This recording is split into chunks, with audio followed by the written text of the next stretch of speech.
Chart here. Thank you for tuning in. Today I want to talk to you about how the mix of fish in the tank behind me, this 150 acrylic, even though it's a beautiful mix of fish, it's actually very, very wrong in the long haul. Let's talk about that, and please share your comments and thoughts below. Thank you so much for tuning in. Let's get going. Well, what I'm referring to is that I have in this tank fish like the Taiwan reefs that have pretty much topped out at about 7 inches. And even though right now they're comparable to fish such as this Venusis or the Fusco, what's going to happen eventually is that those fish are going to be dwarfed by the size of the predator haps. Rostratus, they can get well over 10 inches. Malawi hawk can get around 10 inches. But fish like the Autopharynx tetrastigma that you see there, and this little Z-rock here in the background, those fish are pretty topped out already, as is the Blastochromis johnstoni. So what's going to happen is, as the other fish continue to put on size, such as the polystigma, and of course the Venusis, who still has another probably five inches to grow.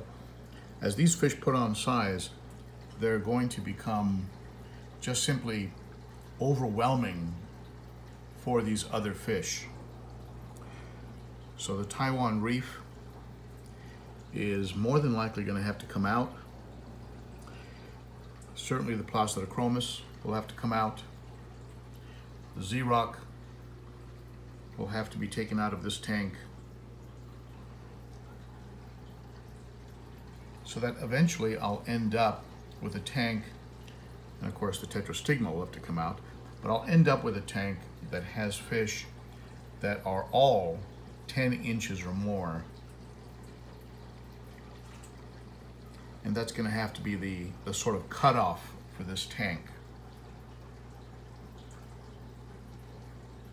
So the fish that I remove from here, of course I'll keep the eye biter, assuming that's a male.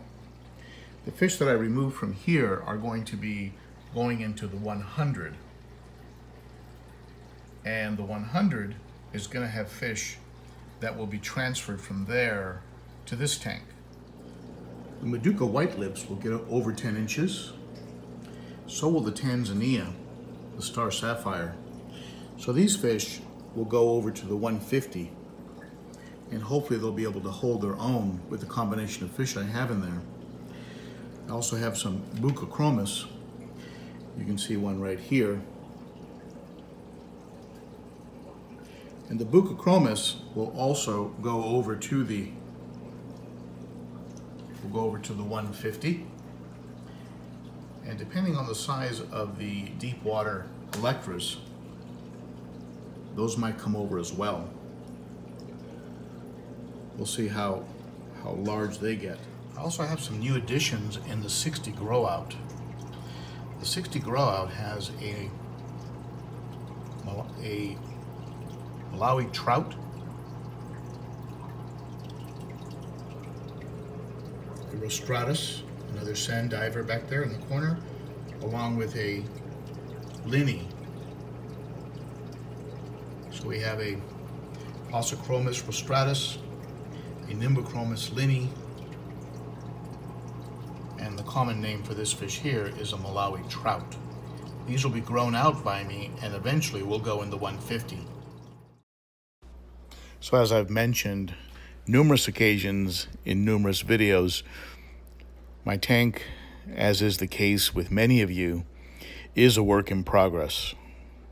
It's never really entirely static, unchanging for any real length of time. There's always things that are in flux. And this is why some of those rules of thumb that people use, like the number of fish that you can have in a tank per gallon, or how many fish you can include in a tank, these kind of rules really don't stand the test of time, because circumstances in the tank are always changing.